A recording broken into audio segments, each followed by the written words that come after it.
Hi friends. అందరూ ఎలా ఉన్నారు? నేనైతే చాలా బాగున్నాను. మీరందరూ కూడా బాగుండాలని మనస్ఫూర్తిగా కోరుకుంటున్నాను. మరి ఈ రోజు కథ ఓ మనసా నిన్నే ఎపిసోడ్ నెంబర్ 27. ఈ స్టోరీ మీకు నచ్చితే తప్పకుండా లైక్ చేసి మన ఛానల్‌ని సబ్స్క్రైబ్ చేసుకోండి. ఇక లేట్ చేయకుండా స్టోరీలోకి వెళ్దాం. వారం రోజుల పాటు బిజీగా గడిపిన తర్వాత కాస్త ఫ్రీ అయింది శశి. ఆ తర్వాతి రోజు ఉదయం నిద్ర లేవగానే ఆయన గది నుండి బయటకొచ్చి రోజులాగే హాల్లో ఉన్న వనజ ఫోటో చూడటం అలవాటైన ప్రకాష్ గారికి ఆ రోజు హాల్లో వనజ ఫోటో పక్కన యశోధర ఫోటోకి కుంకుమ దిద్దుతున్న శశి కనిపించింది.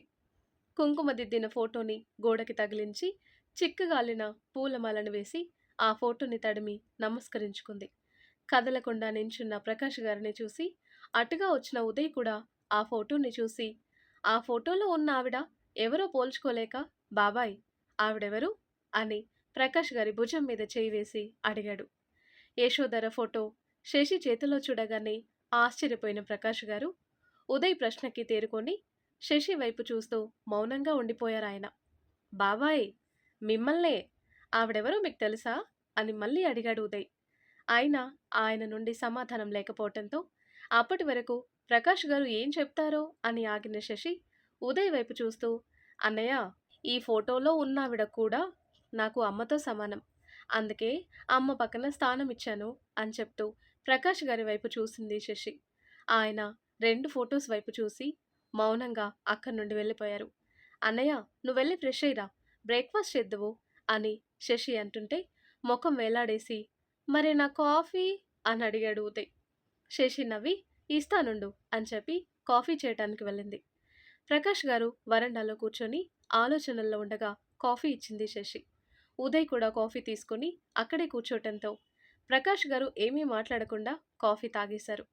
ఆ రోజంతా కూడా ఆయనకి శశితో ఆ విషయం మాట్లాడటానికి వీలు కాలేదు. శశి కూడా వాళ్ళ నాన్న ఏమైనా మాట్లాడితేనే ఆ విషయం కదిలించాలి అనుకుంది. కానీ ఎప్పుడూ పక్కన ఎవరో ఒకరు ఉండటంతో ఏమీ అడగలేకపోయింది. రాత్రి భోజనాలయ్యాక మాస్టర్ గారు ఆయన గదిలో పడుకున్నారు. ఉదయ్ కూడా తినేసి వాళ్ళింట్లోకి వెళ్ళాడు. శశి కూడా ఇంట్లో అన్ని పనులు ముగించుకొని ఇంటి వెనక మడత మంచం మీద వాలి ఆకాశంలోకి చూస్తున్న ఆయన పక్కన చిన్న పీట వేసుకొని కూర్చుంది. తల కింద 2 చేతులు పెట్టుకొని అలా ఆలోచనల్లో తేలుతున్న ఆయన్ని చూసి, "నాన్నా" అని మెల్లిగా కదిపింది. ప్రకాష్ గారు లేచి కూర్చోగానే, "నాన్న, మీకోసం ఈరోజు ఈ మామిడి తాండ్ర తీయించాను. ఇదిగో తినండి" అంటూ రావి ఆకులో చుట్టిన మామిడి తాండ్రని తీసి ఇస్తుంటే, ప్రకాష్, "ఇదిగో నీకోసం ఏం తెచ్చానో చూడు" అంటూ చేతుల్లో దాచిన మామిడి తాండ్రాని ముందుకు చాపిన యశోధర జ్ఞాపకాలు లీలగా కనిపించాయి. "తీసుకో నాన్నా" అంటూ ఆయన చేతిలో సగం మామిడి తాండ్రాని ఉంచి మరో సగం తను తీసుకుంది. ప్రకాష్ గారిని చూస్తూ ఒక్కొక్క పొర మెల్లిగా తీస్తూ నోట్లో పెట్టుకుంది శశి. "తిను నాన్నా" అని శశి మరొకసారి అనటంతో ఆయన కూడా తనకెంతో ఇష్టమైన మామిడి తాండ్ర నోట్లో వేసుకున్నారు. "నాన్న, నాకు అమ్మ గురించి చెప్తారా?" అని అడిగింది శశి. "అమ్మ గురించా?" అని ఆశ్చర్యంగా అడిగి శశి ముఖం వైపు తీక్షణంగా చూశారు. ప్రకాష్ గారి భావం అర్థమై తన దృష్టి ఇంట్లోకి మరల్చి అక్కడ కనిపిస్తున్న వనజ గారి ఫోటో వైపు చూపించి, "ఈ అమ్మ గురించి కాదు నాన్న, ఆ అమ్మ గురించి" అని యశోధర గారి ఫోటో వైపు చూపిస్తూ అడిగింది. "యశోధర గురించా?" అని అడిగారాయన. "అవును నాన్న, నాట్యం ఆ అమ్మ కలే కదా నాన్న, అందుకే కదా ఈ అమ్మ నాకు నేర్పింది" అని అడిగింది శశి. ఆ మాట వినగానే శశి తల ప్రేమగా నిమిరి, "ఆ దేవుడు మన నుండి ఒకటి దూరం చేస్తే ఖచ్చితంగా అంతకు మించిన ఆనందం మనకివ్వబోతున్నాడు అని అర్థం. అందుకు సాక్ష్యం నేనే. యశోధర ప్రేమని దూరం చేసిన దేవుడు తన తప్పు దిద్దుకోవటానికి వనజాని ఇచ్చినట్టే ఇచ్చి, దూరం చేసిన నిన్ను కూతురుగా ఇచ్చి అన్ని తప్పులకి ఒకటే ప్రాయశ్చిత్తం చేసుకున్నాడు" అని చెప్పి శశి నుదుటన ముద్దు పెట్టాడు. శశి కూడా ఆయన చేతుల్ని తన చేతుల్లోకి తీసుకుని ముద్దు పెట్టి ఆ చేతులని తన ముఖానికి ఆనించుకొని, "ఇప్పటి వరకు మీ అమ్మకి తప్ప ఎవ్వరికీ తెలియని అమ్మ గురించి చెప్తాను. వింటావా శశి" అంటూ యశోధర గారి ఫోటో వైపు చూస్తూ అన్నారాయన. సంతోషంగా తల ఆడించింది శశి. హైదరాబాద్‌లో 30 సంవత్సరాల క్రితం. అద్దె నెలకి 500. ఒకటో తేదీ రాగానే ఇచ్చేయాలి. కరెంటు బిల్లు, అద్దె మీరే కట్టుకోవాలి అని ఓనర్ చెప్తున్న మాటలకి ప్రతిగా నవ్వుతూ తలాడిస్తున్న యశోధర్ని చూసి, అమ్మా, ఈ మామ వాళ్ళింట్లోకి దిగుతున్న అమ్మాయి ఈ అక్కే అనుకుంటా చూడు, ఎంత బావుందో అని వనజ వాళ్ళమ్మ వరలక్ష్మితో చెప్పింది. మెట్ల మీద కూర్చుని సుమలత శశి వాళ్ళ పిన్నికి జడలు అల్లుతూ బయటికి చూసి, అవును, వాళ్ళే అయ్యుంటారు వనజ. ఆ మామ ఇప్పట్లో వాళ్ళని వెళ్ళనివ్వడు. నువ్వెళ్ళి పైకి పంపించిరా అని వనజని అక్కడికి పంపించారావిడ. మామ, ఎవరు ఈ అక్క అని అడిగిన వనజ వైపు తిరిగి, పై పోర్షన్లోకి దిగుతున్నారు అని వివరం చెప్పి, 10 దాటితే గేటుకి తాళం వేసేస్తాం, స్నేహితులు బంధువులు అంటూ ఎక్కువ రాకూడదు అని రూల్స్ చదివేసుకుంటున్న ఆయన వైపు అసహనంగా చూస్తున్న యశోధరని జాలిగా చూసి, మామ, ఇందాక అత్త కూరగాయలవాడికి ₹2 ఎక్కువ ఇచ్చేసినట్టుంది. మిగిలిన రూల్స్ నేను చెప్తాను, నువ్వెళ్ళి ఆ సంగతి చూడు అని చెప్పి ఆయన నెత్తిన అనుమానపు పిడుగు వేసింది వనజ. ఏంటి ₹2 అని గుండెలు బాదుకుంటూ ఇంట్లోకి వెళ్ళాడు ఆ ఇంటి ఓనర్. ఆయన వెళ్ళగానే, అక్క, నువ్వు పైకి వెళ్ళు, లేదంటే సాయంత్రం వరకు ఇలాగే నించోబెట్టి రూల్స్ చదువుతాడు అని నవ్వుతూ చెప్పింది వనజ. హమ్మయ్య అనుకొని, థ్యాంక్స్, నీ పేరేంటి అని అడిగింది యశోధర. వనజ అని చెప్పగానే, థ్యాంక్స్ వనజ అని చెప్పి తన లగేజ్ పట్టుకొని పైన పోర్షన్కి వెళ్ళిపోయింది యశోధర. తను వెళ్ళగానే వనజ వాళ్ళ ఇంట్లోకి వెళ్ళి వరలక్ష్మి ఇచ్చిన కాఫీని పట్టుకొని యశోధర పోర్షన్కి వెళ్ళింది. అక్క, ఇదిగో ఈ కాఫీ తాగేసి రూమ్ సర్దుకో అంటూ కాఫీ ఇచ్చి తన గురించి చెప్పి యశోధర గురించి తెలుసుకుంది. అక్క, నువ్వు ఈ కాలేజ్లో జాయిన్ అయ్యావా? మా బావ కూడా ఆ కాలేజ్లోనే చదువుతున్నాడు అని చెప్పటంతో కాఫీ తాగుతున్న యశోధర వనజ వైపు చూసి, మీ బావా ఎవరు అని అడిగింది. ఇలారా అంటూ కిటికీ దగ్గరికి తీసుకువెళ్ళి ఎదురుగా ఉన్న వాళ్ళ ఇంటి మీద పోర్షన్ వైపు చూపించి అక్కడ వేరే వైపుకు తిరిగి నించున్న ప్రకాష్ గారిని చూపిస్తూ, అతనే మా బావ, మాకు దూరం చుట్టాలవుతారు, తన ఫ్రెండ్తో కలిసి ఇక్కడే ఉంటాడు అని ప్రకాష్ గారి గురించి చెప్తుంటే యశోధర వింటూ ఉంటుంది. సరే అక్క, నువ్వు రూమ్ సర్దుకో, నేను మళ్ళీ వస్తాను అని వనజ వెళ్ళిపోయాక తన పనిలో తానుండిపోతుంది. ఆ రోజు నుండి వనజ, యశోధర ఇద్దరు చాలా సన్నిహితంగా ఉండేవారు. యశోధరకి ఏ అవసరమున్నా వనజని తోడుగా తీసుకెళ్లేది. అలాగే వనజ చదువులో యశోధర సహాయంగా ఉండేది. కొద్ది రోజుల్లోనే యశోధర, వనజ వాళ్ళింట్లో అందరికీ దగ్గరైంది. వారం రోజుల్లోనే యశోధర, వనజ చాలా దగ్గరైపోయారు. వనజ ఉదయం లేస్తూనే యశోధర కోసం పరిగెత్తుకొచ్చి పలకరించి స్కూల్కి వెళ్ళిపోయేది. స్కూల్ నుండి వచ్చాక కూడా యశోధర దగ్గరే కూర్చుని చదువుకునేది. ఇదిలా ఉండగా ప్రకాష్ గారి పద్ధతి యశోధరని చాలా ఆకర్షించేది. పెద్దవారితో గౌరవంగా మసులుకోవటం, చిన్నపిల్లలతో సరదాగా ఆడుకోవటం, ఆయన పనులన్నీ మొహమాటం లేకుండా స్వయంగా చేసుకోవటం, అలాగే చదువులో మెరుగ్గా రానివ్వటం తనకి చాలా నచ్చాయి. నెల రోజులవుతున్నా ఇద్దరికి కనీసం ముఖ పరిచయం లేదు. యశోధర మాట్లాడాలి అనుకున్నా అప్పట్లో అంత స్వేచ్ఛ లేదు కనుక బిడి ఎంతో ఆగిపోయేది. కానీ అప్పుడప్పుడు వనజ వాళ్ళ ఇంటికి వెళ్తూ ఉండేది కనుక కొద్ది రోజులకి ప్రకాష్ గారితో పరిచయం అయింది. ఒకే కాలేజ్ అవటంతో మెల్లిగా పలకరింపులు, చాలా అరుదుగా మాటలు కూడా కలిపేవారిద్దరు. ప్రకాష్ గారి సాన్నిహిత్యం యశోధరకి చాలా నచ్చింది. ఆ ఇష్టం మెల్లిగా ప్రేమగా మారింది. కానీ ఆ మాట బయటికి చెప్పటానికి ఎన్నో ఆలోచనలు తనని ఆపేసేవి. అందులో మొదటిది ప్రకాష్ గారికి ఆ ఉద్దేశం ఉందో లేదో అని సంకోచం. ఒకవేళ ప్రకాష్ ఒప్పుకున్నా ఇంట్లో ససేమీరా అంటారు అనే భయం. బయటికి తెలిస్తే కుటుంబం పరువు పోతుంది అనే బెరుకు. ఈ ఆలోచనలతో తన మనసుకి తాత్కాలిక సంకెళ్ళు వేసింది యశోధర. తన ధ్యాస మరల్చుకోవటానికి తనకెంతో ఇష్టమైన డాన్స్ని కొనసాగించాలని నిర్ణయించుకొని, వనజని ఇక్కడ క్లాసికల్ డాన్స్ స్కూల్స్ ఏమైనా ఉన్నాయా అని అడిగింది యశోధర. హా అక్క, ఉన్నాయి. నటరాజ డాన్స్ స్కూల్ ఇక్కడికి దగ్గరలోనే ఉంది. 10th క్లాస్ అని నాకు వెళ్ళటం కుదరటం లేదు. మా డాబా మీద నుండి కూడా కనిపిస్తుంది అని చెప్పింది వనజ. ఓ, నువ్వు కూడా నాట్యం నేర్చుకున్నావా అని అడిగింది యశోధర. నేర్చుకున్నానక్క, నాకు చాలా ఇష్టం నాట్యం చేయటం అని మెరుస్తున్న కళ్ళతో చెప్పింది వనజ. అయితే నన్ను ఒకసారి అక్కడికి తీసుకెళ్తావా అని అడిగింది యశోధర. హో, తప్పకుండా వెళ్దాం అని చెప్పి తన ఫైనల్ ఎగ్జామ్స్కి చదువుకుంటూ కూర్చుంది. వనజ 10th క్లాస్ ఎగ్జామ్స్ అయిపోయాక ఒకరోజు ఇద్దరు కలిసి నటరాజ డాన్స్ స్కూల్కి వెళ్లారు. మాస్టర్ గారు క్లాస్లో ఉన్నారు. మీరిక్కడ కూర్చోండి అని ఒకతను చెప్పటంతో అక్కడే ఉన్న బల్ల మీద కూర్చున్నారు ఇద్దరు. కొద్ది దూరంలో లయబద్ధంగా వినిపిస్తున్న అందల సవ్వడిని కళ్ళు మూసుకుని ఒక నిమిషం ఆలకించి అటువైపుకి కళ్ళు తిప్పి చూసింది. మెల్లిగా తన అడుగులు ఆ హాల్ వైపు పడుతుంటే తనతో పాటుగా వనజ కూడా అటుగా నడిచింది. చుట్టూ ఉన్న వారిని మర్చిపోయి తన ఒంట్లో ఉన్న ప్రతి అవయవం నాట్యం చేస్తున్నట్టుగా లీనమై డాన్స్ చేస్తున్న రంగాచారి గారిని చూసి ఆయన్ని తన గురువుగా మనసులో ముద్రించుకుంది యశోధర. అందరి వెనకగా నించొని ఆరాధనగా ఆయన నాట్యాన్ని చూసి మైమరిచిపోయింది. అతని కాళ్లకున్న మువ్వల శబ్దానికి అనుగుణంగా తన కళ్ళు నాట్యం చేయటం ఆయన డాన్స్ చేస్తూనే గమనించారు. నాట్యంలో జతకట్టమని కళ్ళతో ఆయన సైగ చేయటంతో బెరుకుగా చూసింది వనజ వైపు. వెళ్ళక్క, గురువుగారు పిలుస్తున్నారు కదా అని అత్యుత్సాహంతో గంతులు వేస్తూ అరిచినట్టు చెప్పిన వనజ మాటలకి ముందుకు రావటానికి అన్నట్టుగా పక్కకి తప్పుకొని తన కోసం దారి విడిచిన మిగిలిన డాన్సర్ల మధ్య నుండి ముందుకి అడుగు వేసింది యశోధర. తాళానికి అనుగుణంగా ఆయన కళ్ళతో చెప్తున్న విధంగా ఎన్నో రోజులుగా సాధన చేసినట్టుగా ఆయనతో చేతకట్టి నాట్యం చేస్తుంటే చూసేవాళ్ళు మంత్రం వేసినట్టుగా మైకంలో తేలిపోయారు. డాన్స్ పూర్తయి చూస్తున్న వాళ్ళ చప్పట్లతో ఈ లోకంలోకి వచ్చిన యశోధర తన ఎదురుగా ఉన్న రంగాచారి గారి పాదాలకి నమస్కారం చేస్తూ, నన్ను మీ శిష్యురాలుగా చేసుకోండి గురువుగారు అని అడిగింది.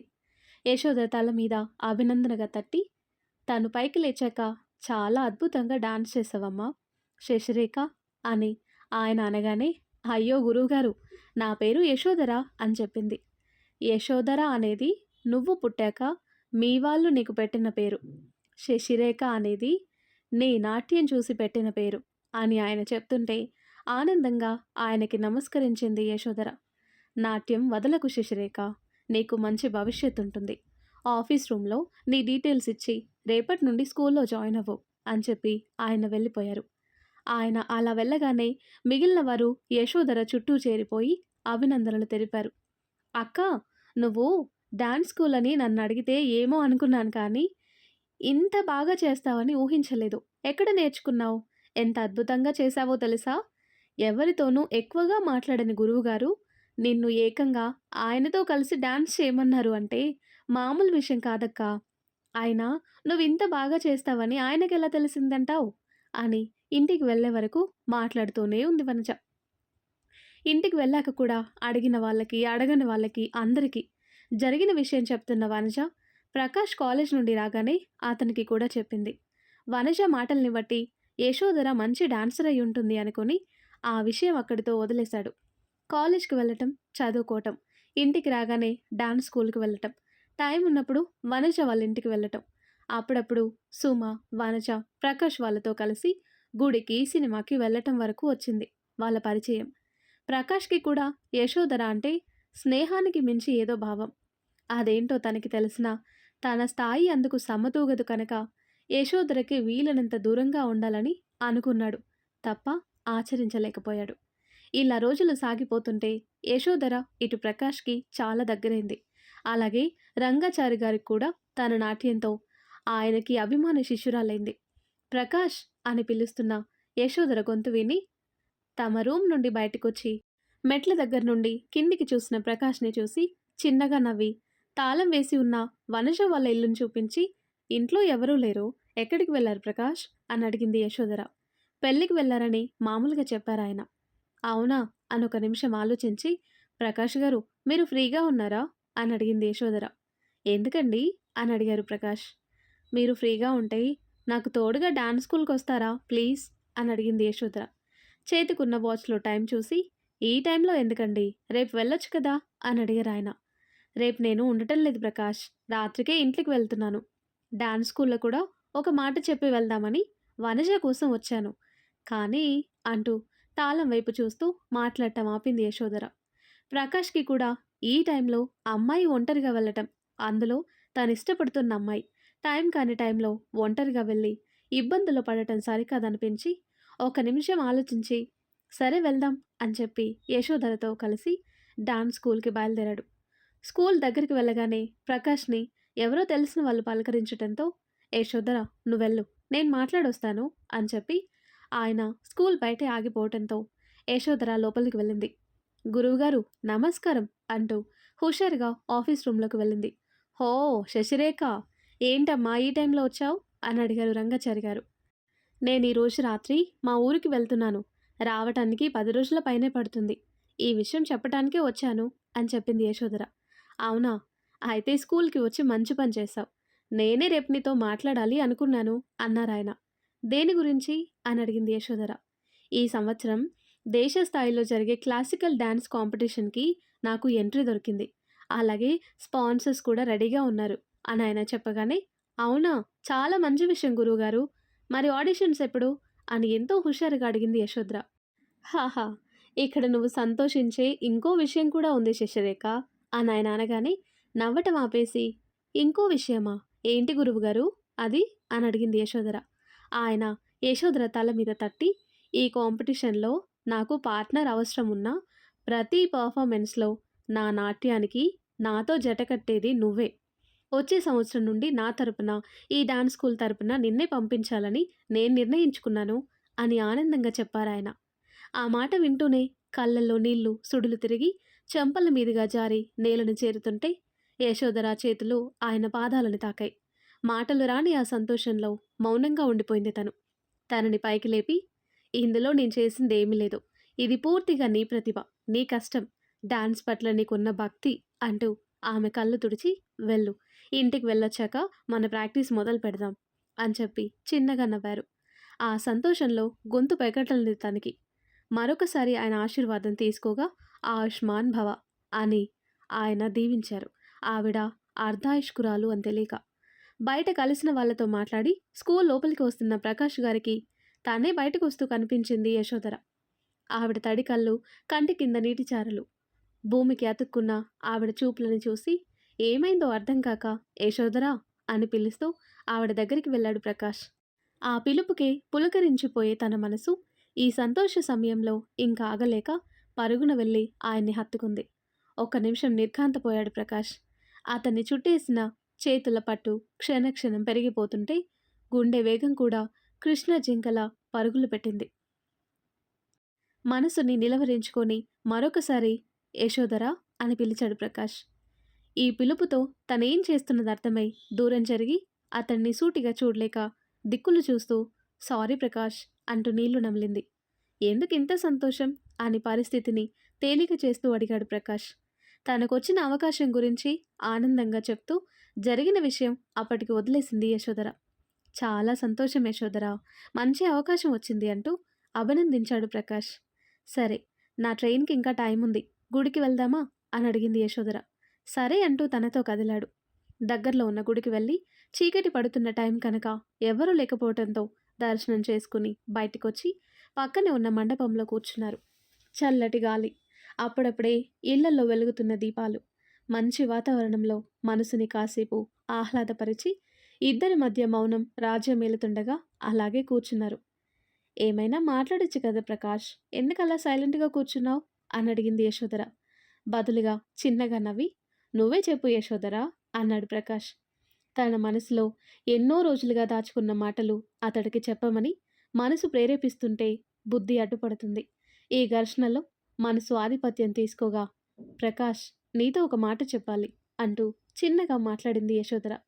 అనర్గళంగా మాట్లాడే తన గొంతు సన్నగా వనకటం గమనించిన ప్రకాష్కి తన మనసులో ఉన్న ప్రేమ యశోధర మాటల్లో వింటానేమో అనే అనుమానం రాగానే గుండె వేగం మళ్ళీ హెచ్చింది. అతి కష్టం మీద, చెప్పు యశోధరా, ఏం మాట్లాడాలి అని అడిగాడు ప్రకాష్ వీలైనంత మామూలుగా. నువ్వు నన్ను ఇష్టపడుతున్నావు కదా అని అతడి వైపు ఆశగా అమాయకంగా చూస్తూ అడిగింది యశోధర తన కళ్ళని మరింత విప్పార్చి. అవును అని చెప్పమని మనసు ఆజ్ఞాపించినా మీ ఇద్దరి స్థాయి భేదం గమనించుకో అని బుద్ధి చురక వేసింది. అవును అని ఒప్పుకోలేడు. అలాగని కాదు అని చెప్పలేక మౌనంగా మరోవైపుకు ముఖం పెట్టి కూర్చున్నాడు ప్రకాష్. అతడి నుండి ఎటువంటి స్పందన లేకపోవడంతో చిన్నగా నవ్వి, నీ సమాధానం ఏదైనా నేను మాత్రం నిన్ను ప్రేమిస్తున్నాను ప్రకాష్. చాలా రోజులుగా నీతో చెప్పాలి అనుకుంటున్నాను, కానీ కుదరలేదు. నీకు కూడా నేనంటే ఇష్టమని నాకు తెలుసు అని సూటిగా చెప్పేసింది యశోధర. ఆ మాటకి యశోధర వైపు చూశాడు ప్రకాష్. ఎలా తెలుసు అనే కదా నీ ప్రశ్న అని అడిగింది యశోధర. సమాధానంగా తల నిలువుగా ఊపేసరికి మళ్ళీ చిన్నగా నవ్వి తనతో తెచ్చిన బ్యాగ్‌లో నుండి చిన్న పాకెట్ డైరీ తీసింది. అది చూడగానే ప్రకాష్ ఆశ్చర్యపోయాడు. తను ఎంతో ఇష్టంగా కొనుక్కున్నాడు ఆ డైరీ. అందులో తనెప్పటికీ మర్చిపోలేని జ్ఞాపకాలను మాత్రమే రాసుకుంటాడు. ఆశ్చర్యంగా చూస్తున్న ప్రకాష్ చేతిలో ఆ డైరీ పెట్టేసి, "ఇది నీదే ప్రకాష్. కొద్ది రోజుల క్రితం నేను, వనజ మీ రూమ్‌కి వచ్చినప్పుడు మీ టేబుల్ మీద కనిపించింది. చూడగానే నచ్చింది. అందులో ఏముందో చూద్దామని తీశాను. కానీ తెరిచి చూసాకే అర్థమైంది. అది నీ మనసు అని. అందుకే నాతో తీసుకువెళ్ళాను. ఇకనైనా అందులో దాచిన ప్రేమని నాతో చెప్పు ప్రకాష్" అనడిగింది యశోధర. కాసేపు ఏమీ మాట్లాడకుండా అలాగే కూర్చొని, "నీ ట్రైన్ టైం అవుతుంది యశోధర. పద వెళ్దాం" అంటూ అక్కడి నుండి లేచి నడవటం మొదలుపెట్టాడు ప్రకాష్. తను ఇదే జరుగుతుందని ముందే ఊహించింది కనుక అతడి వెంట మౌనంగా వెళ్ళింది యశోధర. ఇంటి దగ్గరికి వెళ్ళగానే, "నువ్వు లగేజ్ తెచ్చుకో. నేను ఆటోని పిలుచుకొస్తాను" అని ఏటో చూస్తూ చెప్పి ఫాస్ట్‌గా వెళ్ళిపోయాడు ప్రకాష్. చెప్పినట్టుగా ప్రకాష్ ఆటోతో వచ్చేసరికి తను లగేజ్‌తో కిందికొచ్చేసింది.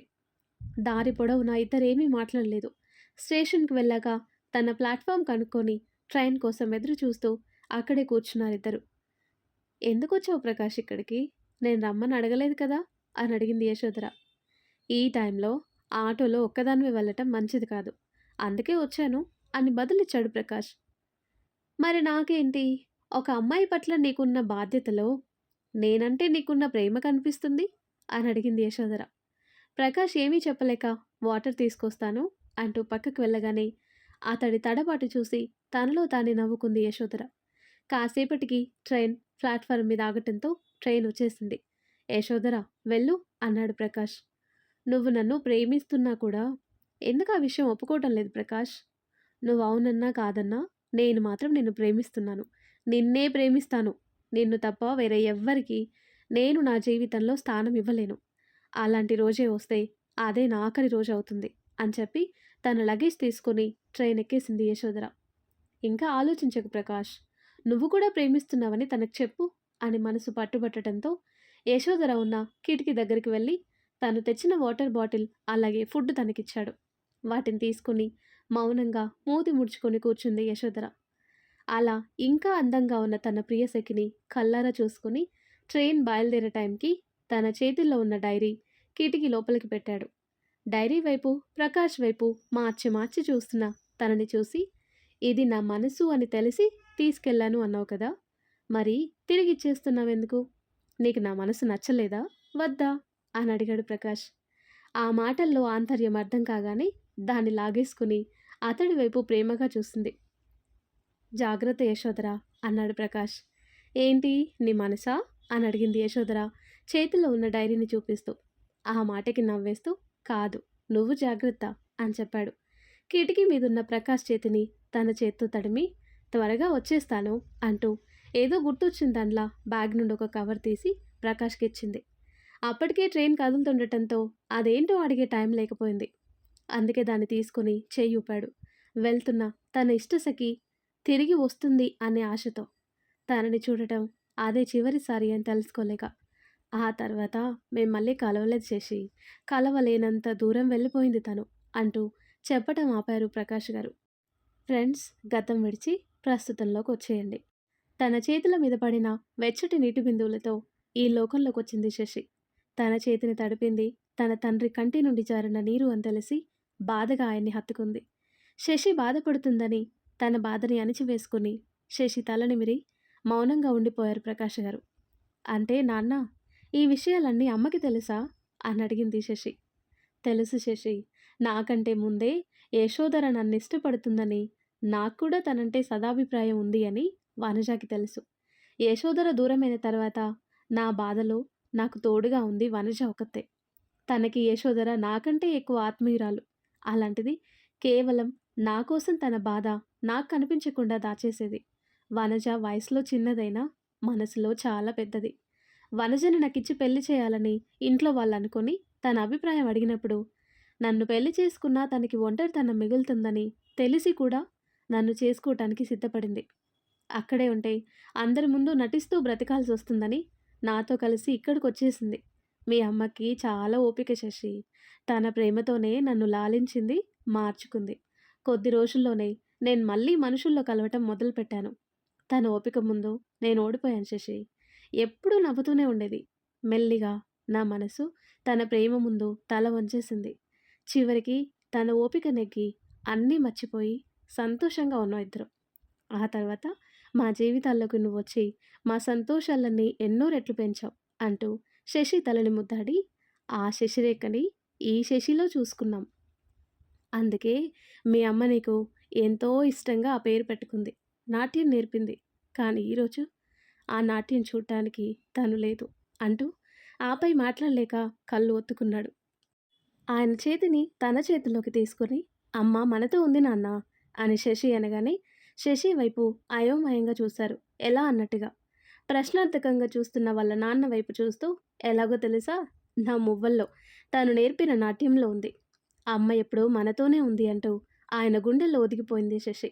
ఆ మాటకి ఆయన కళ్ళు మళ్ళీ వర్షించాయి. ఇద్దరు కాస్త కుదురుకున్నాక ప్రకాష్ గారిని చూస్తూ యశోధర అమ్మకి ఏమైంది నాన్న అని అడిగింది శశి. ఆ రోజు ట్రైన్ వెళ్ళిపోయాక రూమ్‌కొచ్చి తనిచ్చిన కవర్ తెరిచి చూశాను అని చెప్పారు ప్రకాష్ గారు.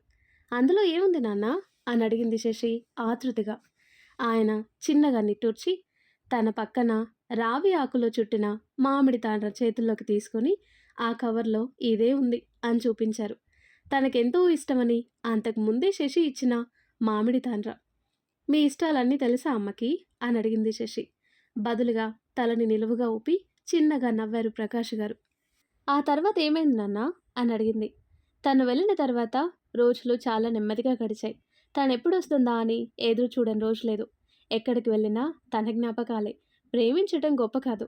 ప్రేమించిన అమ్మాయిని పెళ్లి చేసుకుని తనని బాగా చూసుకోవాలి అంటే చదువు, ఉద్యోగం ఉండాలి అని అప్పుడే నోటిఫికేషన్ పడితే టీచర్ ఉద్యోగానికి అప్లై చేశాను. భారంగా ఆ 10 రోజులు గడిపాను. ఇక తను వచ్చేస్తుంది అని ఎదురు చూస్తుండగా వనజ పేరు మీద ఒక పోస్ట్ వచ్చింది.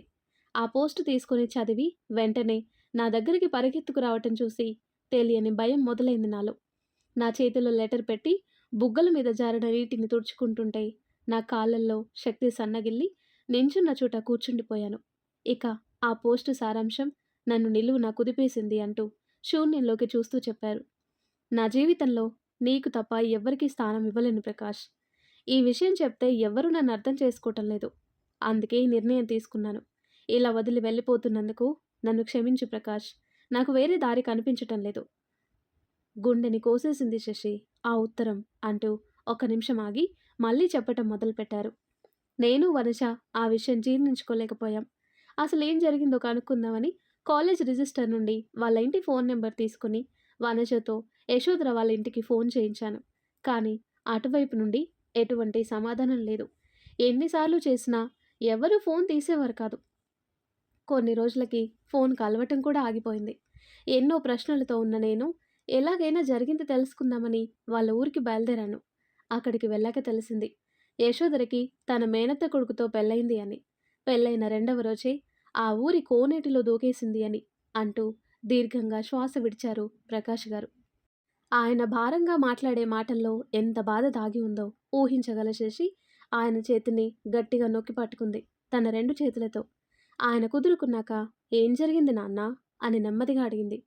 తన మనసుకి సమాధానం చెప్పుకోలేక తను తీసుకున్న ఆ నిర్ణయం చాలా తప్పు శశి. అన్ని ప్రశ్నలకి తన చావే సమాధానం అనుకుంది. కానీ తన నిర్ణయం వల్ల 2 కుటుంబాలు మళ్ళీ ఊర్లో తలెత్తుకొని తిరగలేక, ఊర్లో వాళ్ళ మాటలకి బదులివ్వలేక, పుండు మీద కారం చల్లినట్టున్న వాళ్ళ మాటలకి మౌనంగా ఉండలేక తన జ్ఞాపకాలని వాళ్ళల్లో దాచుకొని అక్కడి నుండి ఎక్కడికో వెళ్ళిపోయారు. ఏం జరిగిందో తెలుసుకుందామని వెళ్ళిన నాకే వాళ్ళ మాటలకి రక్తం మరిగిపోయింది. ఇక అపురూపంగా కనిపించిన వాళ్ళకి ఎలా ఉండుంటుంది?